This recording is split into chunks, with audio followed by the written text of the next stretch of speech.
Estamos rodeados de tão grande nuvem de testemunhas. Começa assim o apóstolo Paulo, uma de suas epístolas, aos Hebreus, capítulo 12, versículo 1. Mais que meras testemunhas, desejosas ou capacitadas somente a fiscalizar os atos humanos, essas almas do outro mundo interagem conosco permanentemente.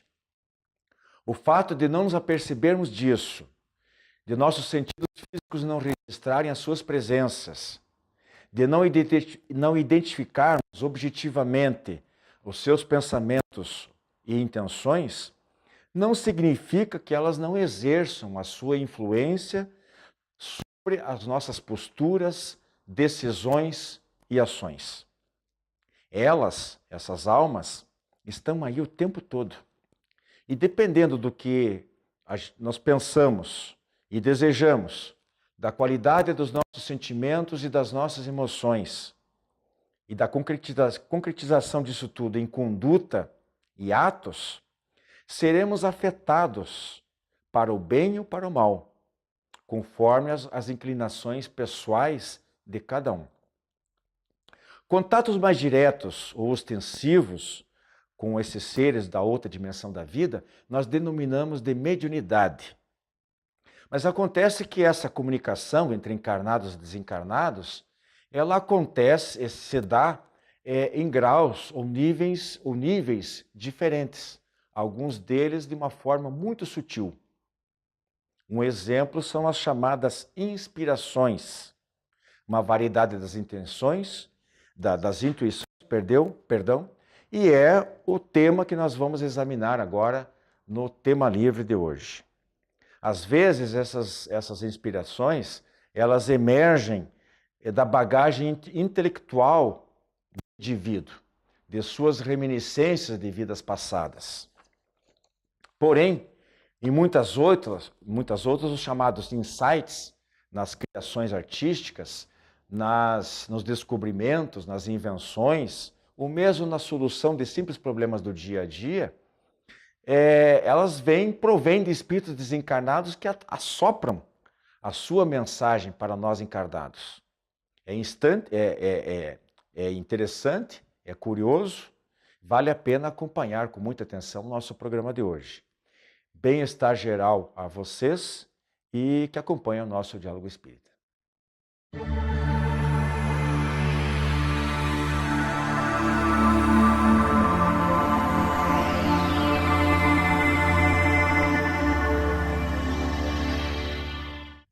Prezados amigos do Diálogo Espírita, estamos iniciando o nosso tema livre de hoje.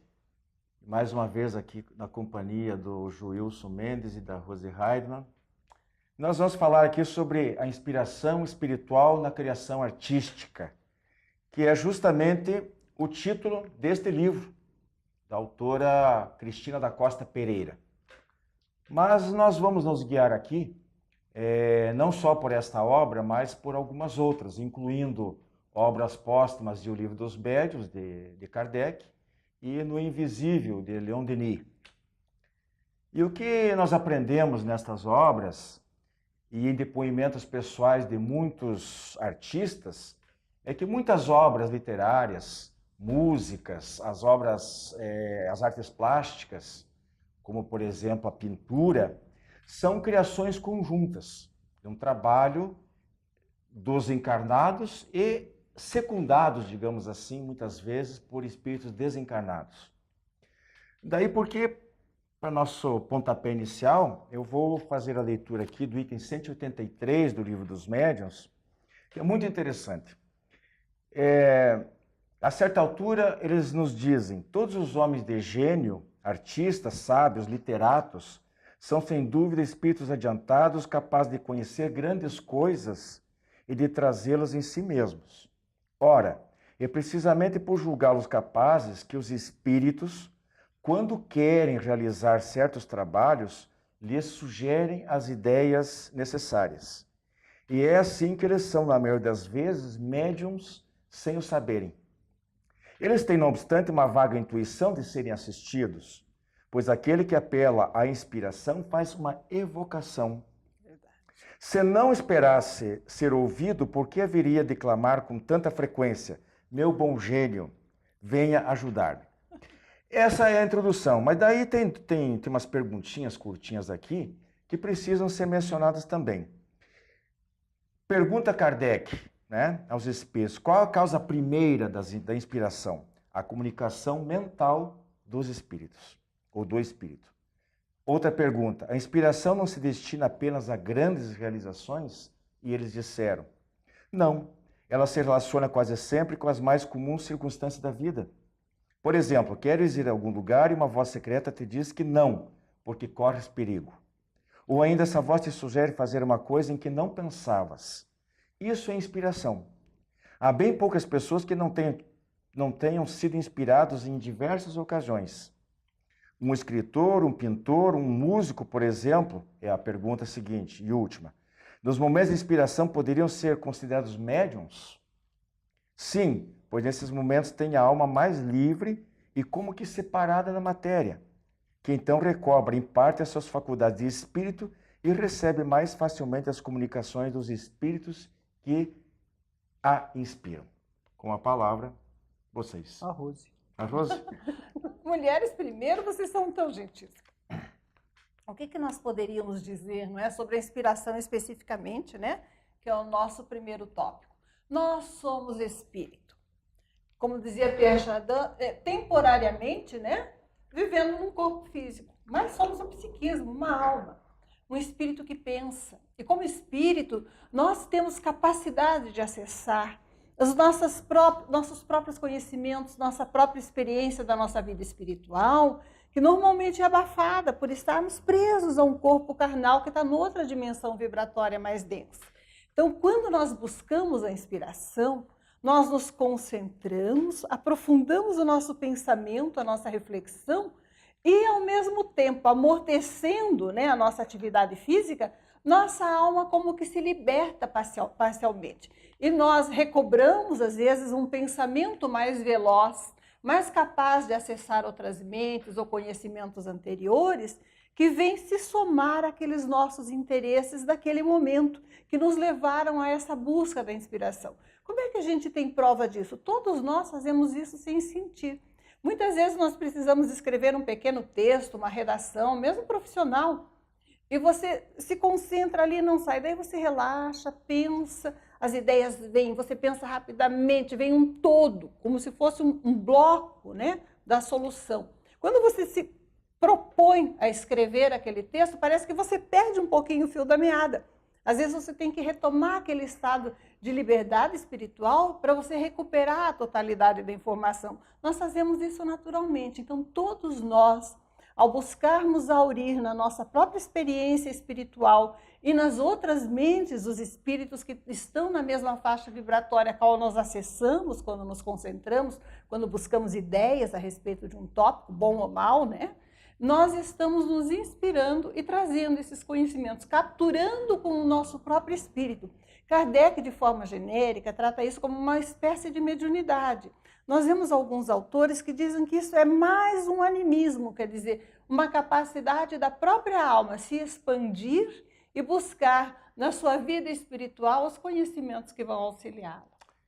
Joilson, qual é a relação aí, sabe, que a gente conseguia passar para o nosso telespectador a relação, assim, superficialmente, obviamente, entre psicografia, intuição e inspiração? O que uma tem a ver com a outra? Bom, a intuição e a inspiração também são tipos de uma psicografia, né? A psicografia é quando o médium, ele escreve algo, uma mensagem vinda do plano espiritual. No caso da psicografia por inspiração, ele está colocando conteúdos dele, do próprio médium, inspirado pela espiritualidade, por aqueles espíritos que estão acompanhando ele, né? No caso da intuição, é algo que ele capta diretamente do plano espiritual, da espiritualidade, e transfere para o papel, né? Seriam, assim, de uma forma simples, os tipos de psicografia. Em obras póstumas, a gente tem umas informações bastante interessantes a respeito. Eles dizem que, Rose e Joilson, os espíritos afirmam que, na verdade, sondagens posteriores, né, de Kardec, ele elucida da seguinte maneira, classifica assim. Dos tipos de psicografia. Também, não, mas assim, a psicografia ela pode ser mecânica, semimecânica, ou consciente ou intuitiva. No caso, quando ela é apenas intuitiva, que o médium sabe o que está escrevendo, ele recebe a mensagem antes de escrever, a semimecânica ele escreve ao mesmo tempo que ele recebe o pensamento. E na mecânica ele escreve primeiro para depois tomar consciência, essa é a diferença básica. Só que a intuição, no caso da consciente, e como a inspiração é uma variedade de intuição, o que eles afirmam é o seguinte, a intuição, ela geralmente se refere a um tempo referente à atualidade e de uma coisa que o médium não tem condição de saber por si mesmo.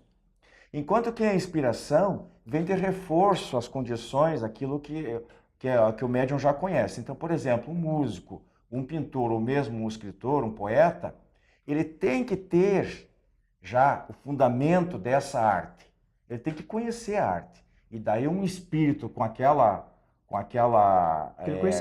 característica, ela se aproxima do indivíduo, desse médium, envolve ele e complementa, reforça, passa especificamente uma ideia sobre aquilo ali. Mas ele já vem buscando. Tanto que a gente diz que nesse tipo de mensagem, se ela é escrita, o espírito traz a mensagem, mas quem faz a roupagem, quem veste, quem dá o estilo, é o médium. É o médium. E por isso que na questão, Kardec coloca muito bem, né? Os espíritos colocam que eles necessitam do conhecimento do médium, da pessoa. Então, independe dele ser médium ou não. Então, quanto mais a pessoa se dedica àquele conteúdo, àquele conhecimento, no caso de um pintor, né? Quanto mais ele se aperfeiçoa na técnica da pintura, né? Mais vai facilitar o que? A inspiração. Porque os espíritos vão encontrar já nele o ferramental necessário para executar aquele tipo de trabalho. Eu sei que a Rosa quer falar um pouquinho, mas deixa eu só fazer, porque ele citou a pintura, e muita gente pode causar uma certa estranheza para algumas pessoas, mas estão falando de mediunidade. Mediunidade que eu conheço a pessoa fala, o espírito fala através do médium, a psicografia escreve e tal. Pintura, como assim? Na verdade, existe uma faculdade mediúnica, de pintura mediúnica, que a gente diz, ou psicopictografia. E quem já assistiu esse tipo de sessão sabe que às vezes o médium fica completamente em transe profundo. E ele não sabe o que está pintando. Tanto que às vezes ele pinta com as duas mãos simultaneamente, às vezes ele pinta com os pés, e às vezes pinta com a boca e com uma mão. É uma coisa impressionante, esse tipo de faculdade. Então, ali fica bem claro que, na verdade, né, Rosa? Ali quase nem tem inspiração, porque ele faz completamente inconsciente. Mas isso seria o caso de um médium mecânico. Médium mecânico, médium exatamente. mecânico. Agora, se for um médium intuitivo que recebe a inspiração, aí ele vai dizendo, ó, leva o pincel para lá, dá o tracinho aqui, troca de cor agora. Ele vai orientando. Pois é. Mas fica para o intervalo, nós vamos para o intervalo, voltamos já em seguidinho, que o assunto é empolgante, ok? A Casa Editora Oclarim divulga há mais de um século a luz e o conhecimento da doutrina espírita com valioso conteúdo, de belíssimos romances a esclarecedoras obras doutrinárias. Conheça, divulgue e compartilhe a lucidez do Espiritismo. Casa Editora Oclarim. Acesse www.oclarim.com.br. Prezados amigos, estamos de volta aí com o nosso tema livre de hoje, falando sobre a inspiração espiritual na criação artística. Rose, qual é o comentário que você deseja fazer? Deram uma vez. Brincando. O que nós precisamos distinguir, não é? Para quem não está acostumado a lidar com o tema da mediunidade. Nós temos a mediunidade ostensiva, em que os médiuns sabem que tem o dom e transmitem, né, pinturas, textos escritos de espíritos desencarnados conscientes daquele dom, ainda que às vezes não tenham conhecimento pleno do conteúdo da mensagem enquanto transmitem, né, quando ela é menos intuitiva. Mas nós temos, na verdade, dentro do campo da arte, os verdadeiros artistas, né, dizem alguns, a inspiração artística em que eles são inspirados pelo plano espiritual para a criação daquelas obras de beleza e não têm conhecimento de que são médiums. Eles apenas buscam intuitivamente aquele apelo superior, o esclarecimento, dar vazão à sua necessidade de criar. Dizem-nos os espíritos que muitas vezes eles se desdobram durante o sono, veem as grandes belezas, né, que existem no plano espiritual, seja literário, seja musical, seja pintura, seja escultura, e têm a necessidade, acordam com aquela necessidade de traduzir aquilo numa obra. Ficam com aquele fogo interior, né, que eles têm que deixar transcender, deixar sair para a criação da obra artística. Eles são realmente inspirados pelo plano espiritual, pelas suas próprias visitas espirituais, pela influência de outros, mas não sabem que são médiums. Mas realmente trabalham em conjunto com a beleza que existe no plano espiritual. O exemplo disso, Beethoven, posso citar? Goethe, no Cartas a uma Criança, ele diz o seguinte sobre o processo de criação de Beethoven. Beethoven, falando da fonte de onde lhe vinha a concepção das suas obras-primas, dizia: eu me sinto forçado a deixar transbordarem de todos os lados as ondas de harmonia que provêm do foco da inspiração. Tento segui-las e as agarro. Sei bem que Deus e os anjos estão mais perto de mim na criação da arte. Comunico-me com eles e sem temor. A música é uma das entradas espirituais nas esferas superiores da inteligência. Texto ditado, né, comentado por Beethoven e trazido por Goethe. E como esse, tem vários exemplos, não sei quanto vai dar para a gente falar aqui, dessas mesmas situações, mas eu queria perguntar para o Joilson agora, para ele esclarecer para nós aí a seguinte situação. Quando a gente fala em inspiração, a gente está falando, veja, a situação da inspiração artística propriamente dita, mas a gente está abrindo um pouquinho mais o leque, né? Incluindo talvez as intuições aí e tal. E a gente sabe que essas inspirações, essas intuições, nem sempre elas são positivas, nem sempre são para o bem. Você concorda com uma afirmação, uma proposição minha de que essas inspirações podem ser para a prática de atos ruins também? Plenamente, concordo sim, porque a mediunidade, a gente até comentava aqui um pouco antes do início do programa, ela é neutra. E depende, e todos nós somos cercados por espíritos, por nuvens de espíritos, como diz Kardec, né, os espíritos também nos esclarecem isso, e somos cercados por espíritos de acordo com a nossa afinidade. Então, se eu tenho afinidade para fazer o bem, eu vou me cercar de bons espíritos. Se eu tenho a tendência a fazer o mal, eu também serei cercado por esses espíritos que se comprazem no mal. E, obviamente, receberei a inspiração destes. Exemplo disso é quando uma pessoa, às vezes, nos faz um mal, nos prejudica de alguma forma, e a gente fica com raiva daquela pessoa, a gente fica com aquele sentimento, né? E ideia para fazer o mal, para tentar aquela vingança, é o que não nos falta, né? Não existe, a gente até brinca às vezes, né? Poxa, não existe limite para fazer o mal, né? Por quê? São os espíritos, eles percebendo que você está vibrando nessa frequência, eles vão começar a te injetar ideias para você fazer o mal. Por isso Jesus falava lá atrás, vigiai e orai. Né? E nesses momentos, principalmente, quando nós somos, digamos assim, prejudicados de alguma forma, aí é que nós temos que nos agarrar mais nas orações, nos ensinamentos do Evangelho, para evitarmos que estes espíritos se aproximem de nós para ficar nos intuindo, nos inspirando a fazer o mal.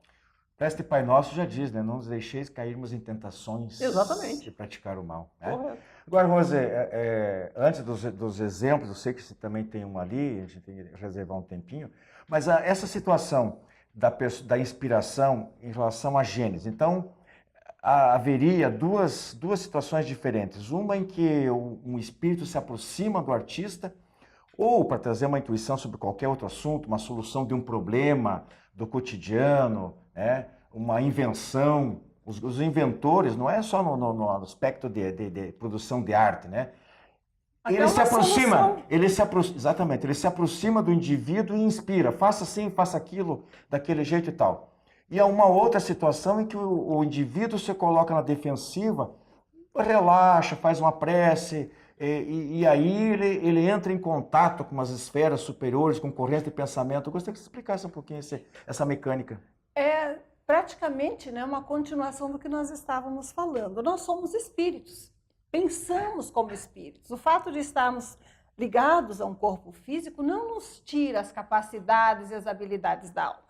Portanto, quando nós nos concentramos, relaxamos, deixamos o nosso pensamento, né, ir em busca das soluções que nos atraem, nós estamos entrando em contato com todas as faixas de pensamento que sintonizam com a nossa. Nós buscamos essas fontes de inspiração e trazemos para nós. Aurimos esse conhecimento diretamente provocando o processo de comunicação, de busca de informação nas esferas espirituais. Ora, como a nossa mente pode ir, muito mais fácil para quem enxerga e visualiza e é livre para se movimentar, porque já está desencarnado. Então, eles também, buscando atingir determinados objetivos, podem nos procurar, e se temos afinidade vibratória, interesses em comum com as ideias deles, nós recebemos aquelas intuições. Isso nós devemos aprender a usar no nosso dia a dia. Muitas vezes a gente quer ajudar um parente doente, não sabe como resolver a questão de um filho difícil. O que nós temos que fazer? Nos recolhermos, orar a Deus, pedindo auxílio, e com certeza, além da nossa mente ir buscar durante o sono ou nesses momentos de concentração as soluções possíveis, nós vamos atrair espíritos bons que querem nos ajudar a encontrar aquela solução e que nos inspirarão as soluções, as ideias boas possíveis de concretizar. Eu vou ler rapidamente aqui, então, alguns apontamentos. Sócrates, lembrando isso aí, né? Sócrates e seu gênio, chamava de Daimon, né? Dizia que inspirava. Maomé escreveu o Alcorão inspirado pelo anjo Gabriel, depois de ter uma visão convidando-o para escrever um livro. Esculápio deitava e dormia para conversar com seu gênio sobre alguma doença que não sabia curar. Richard Strauss admitiu que suas composições pareciam ser criadas por entidades divinas e onipotentes. Giacomo Puccini, na ópera Madame Butterfly, diz que seu trabalho fora ditado palavra por palavra por Deus. Colombo era visionário, ouvia vozes indicando suas futuras realizações, viagens inclusive. E aqui para fechar o seguinte, Miguel de Cervantes Saavedra, autor famoso Dom Quixote de La Mancha, segundo o livro Grandes Vultos da Humanidade e o Espiritismo, tinha pouco talento para a literatura.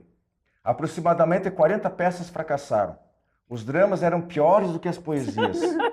Um dia ouviu uma voz: és um fracasso em literatura, mas te tornarás célebre com o nosso concurso. Concluída a primeira parte da obra, Dom Quixote, os espíritos se afastaram e por 10 anos ele escreveu poesias medíocres, peças e contos idem. Os espíritos voltaram e terminaram a obra lançada em 1615, um ano antes dele desencarnar. Não sou um caso perdido, então tem uma chance. Amigos, tem muitas dessas histórias para a gente contar. O nosso tempo está esgotado, o tema livre, vem aí o Espiritismo Responde.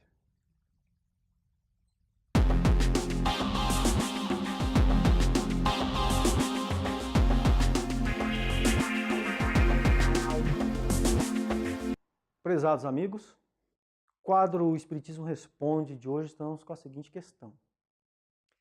Para ser espírita, né, obrigatoriamente teria que frequentar um centro espírita? Então essa foi a dúvida que a pessoa nos trouxe. Então, obrigatoriamente não, porque a doutrina espírita a gente sempre costuma dizer que ela é esclarecedora e ela é libertadora. Então, se eu disser que você obrigatoriamente tem que frequentar uma casa espírita, seria um contrassenso. Tanto que há pessoas que são autodidatas, que estudam a doutrina espírita, leem as obras de Kardec e praticam o bem, são boas pessoas, se dizem espíritas e não frequentam uma casa espírita especificamente.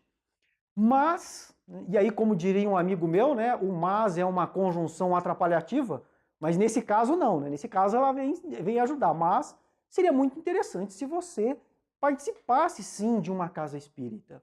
Porque é numa casa espírita que você vai conseguir esclarecer muitas dúvidas. Assim como nós, lá no início, quando começamos a estudar a doutrina espírita também, né, de uma forma autodidata, primeiro contato que eu tive com a casa espírita e num grupo de estudos, aí começaram a surgir assuntos lá que eu falei, poxa, eu sei que eu sabia que tinha lido aquele assunto, só que daí fervilhou de perguntas na minha mente e eu não tive dúvidas. Bombardeei o coordenador do grupo de estudos com perguntas. Né? Então a gente vê que o grupo de estudos, a participação numa casa espírita, ela vai te ajudar a esclarecer muito a respeito daquilo que você já leu. Muitas vezes nós temos uma noção um tanto quanto distorcida daquilo que nós lemos, daquilo que nós estudamos. Além do mais, é numa casa espírita que você terá a oportunidade de colocar em prática também os ensinamentos do Evangelho.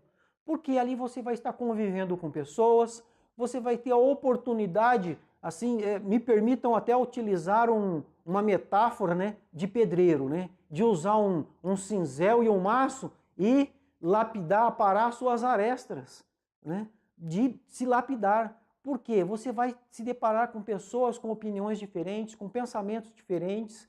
Então, muitas vezes, nós temos que aprender a lidar com situações, de gerenciar pessoas, de gerenciar conflitos, e uma casa espírita ela nos dá toda essa oportunidade. Nos dá a oportunidade ainda de trabalharmos a questão da caridade devido às diversas obras sociais que tem numa casa espírita. Então, participar obrigatoriamente de uma casa espírita, não há essa necessidade, mas que nós aprendemos e crescemos espiritualmente muito mais frequentando uma casa espírita, isso nós não temos dúvidas. Mas, ainda voltando à questão, né, nós temos aí, tem pessoas que não frequentam uma casa espírita, porém, são pessoas que trabalham como na nossa associação, que é a Associação dos Divulgadores do Espiritismo, né, não frequentam uma casa espírita, mas colabora com a doutrina espírita, com o movimento espírita, na sua divulgação, participando da Associação dos Divulgadores do Espiritismo. Existe ainda a Associação dos Magistrados Espíritas, a Associação Médico Espírita, a Associação dos Músicos Espíritas. Poxa, aí parece que foi tudo com M, né? Médico, músico e magistrado, né? Mas também existe a Cruzada dos Militares Espíritas. Poxa, mais um M aí no meio, né? Dos Militares Espíritas. Que é uma associação também onde os militares têm a oportunidade de participar e de contribuir também com a doutrina espírita nos diversos quartéis espalhados por esse Brasil afora. Então, a oportunidade de você se engajar no movimento espírita não falta, tem. Basta que você procure uma. Acesse o nosso site da AD, que é o www.adepr.org.br, que é a Associação dos Divulgadores Espíritas do Paraná. E ali você encontrará muito mais informações, poderá também colaborar com a AD, com a divulgação do Espiritismo no Paraná, né, se associando à AD, e continue mandando as suas perguntas, né, que serão respondidas nos próximos programas. Muita paz a todos. A Editora Espírito Clarim de Matão, São Paulo, é uma das mais antigas do país, com 200 títulos publicados de primeiríssima qualidade. Reforma íntima, a evolução em fase regenerativa, de Abel e Adriana Gleiser, psicografando o espírito Caibar Schutel, é um dos seus últimos lançamentos. Temas do dia, como materialismo, sexualidade, depressão, família, mediunidade, apresentam um caminho seguro para renovação e felicidade. Pedidos pelo e-mail oclarim@oclarim.com.br, o telefone 16 33 82 10 66, ou ainda pelo Clube do Livro Espírita de Curitiba.